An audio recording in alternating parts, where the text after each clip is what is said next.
बेटा अब खुद कमाने वाला हो गया था, इसलिए बात बात पर अपनी माँ से झगड़ पड़ता था। ये वही माँ थी जो बेटे के लिए पति से भी लड़ जाती थी। मगर अब फाइनेंशियली इंडिपेंडेंट बेटा पिता के कई बार समझाने पर भी इग्नोर कर देता और कहता, यही तो उम्र है शौक की, खाने पहने की। और कहता, यही तो उम्र है शौक की, खाने पहनने की। जब आपकी तरह मुंह में दांत और पेट में आंत ही नहीं रहेगी तो क्या करूंगा।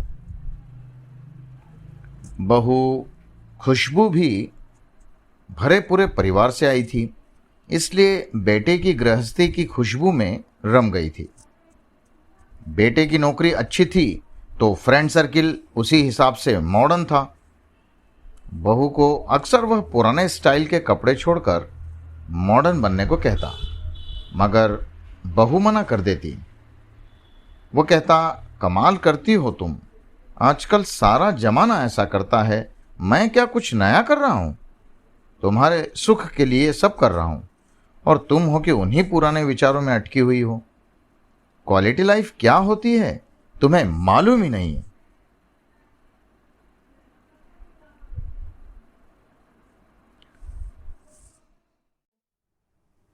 और बहू कहती, क्वालिटी लाइफ क्या होती है ये मुझे जानना भी नहीं है, क्योंकि लाइफ की क्वालिटी क्या हो मैं इस बात पर विश्वास रखती हूँ।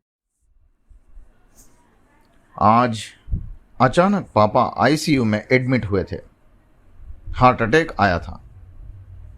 डॉक्टर ने पर्चा पकड़ाया, 3 लाख और जमा करने थे।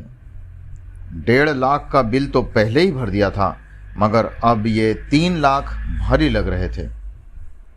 वह बाहर बैठा हुआ सोच ही रहा था कि अब क्या करें। उसने कई दोस्तों को फोन लगाया कि उसे मदद की जरूरत है, मगर किसी ने कुछ बहाना कर दिया। उसकी आंखों में आंसू थे और वह उदास था। तभी खुशबू खाने का टिफिन लेकर आई और बोली,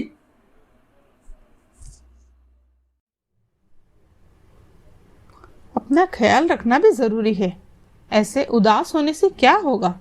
हिम्मत से काम लो, बाबूजी को कुछ नहीं होगा। आप चिंता मत करो, कुछ खा लो, फिर पैसों का इंतजाम भी तो करना है आपको। मैं यहाँ बाबूजी के पास रुकती हूँ, आप खाना खाकर पैसों का इंतजाम कीजिए। पति की आंखों से टप टप आंसू झरने लगे।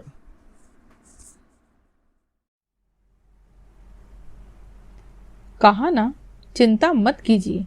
जिन दोस्तों के साथ आप मॉडर्न पार्टियां करते थे, आप उनको फोन कीजिए, देखिए तो सही कौन कौन मदद को आता है। पति खामोश और सूनी निगाहों से जमीन की तरफ देख रहा था कि खुशबू का हाथ उसकी पीठ पर आ गया और वह पीठ को सहलाने लगी। सबने मना कर दिया, सबने कोई ना कोई बहाना बना दिया। खुशबू, आज पता चला कि ऐसी दोस्ती तब तक की है जब तक जेब में पैसा है। किसी ने भी हां नहीं कहा, जबकि उनकी पार्टियों पर मैंने लाखों उड़ा दिए।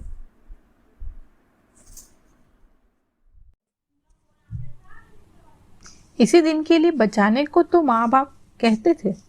खैर, कोई बात नहीं, आप चिंता न करो, सब ठीक हो जाएगा। वैसे कितना पैसा जमा कराना है? अभी तो तनख्वाह मिलने में भी समय है, आखिर चिंता कैसे न करूं खुशबू। तुम्हारी ख्वाहिशों को मैंने संभाल कर रखा है। क्या मतलब? क्या मतलब खुशबू? मैं कुछ समझा नहीं। आप जो नई नई तरह के कपड़े और दूसरी चीजों के लिए मुझे पैसे देते थे, वो सब मैंने संभाल कर रखे हैं। माँ जी ने फोन पर बताया था 3 लाख रुपए जमा करने हैं। मेरे पास 2 लाख थे, बाकी मैंने अपने भैया से मंगवा लिए हैं। टिफिन में सिर्फ एक ही डब्बे में खाना है, बाकी में पैसे हैं। यह कहते हुए खुशबू ने टिफिन का थैला उसके हाथों में थमा दिया। खुशबू, तुम सचमुच अर्धांगिनी हो। मैं तुम्हें मॉडर्न बनाना चाहता था, हवा में उड़ रहा था, मगर तुमने अपने संस्कार नहीं छोड़े। आज वही काम आए हैं। और सामने बैठी मां की आंखों में आंसू थे। उसे आज खुद के नहीं बल्कि पराई मां के संस्कारों पर नाज था और वो बहू के सर पर हाथ फेरती हुई ऊपर वाले का शुक्रिया अदा कर रही थी। दोस्तों, यह स्टोरी कैसी लगी? उम्मीद है आपको पसंद आई होगी। सदैव प्रसन्न रहिए और मुस्कुराइए, क्योंकि जो प्राप्त है वो पर्याप्त है और जिसका मन मस्त है उसके पास समस्त है। आप सभी का बहुत बहुत धन्यवाद।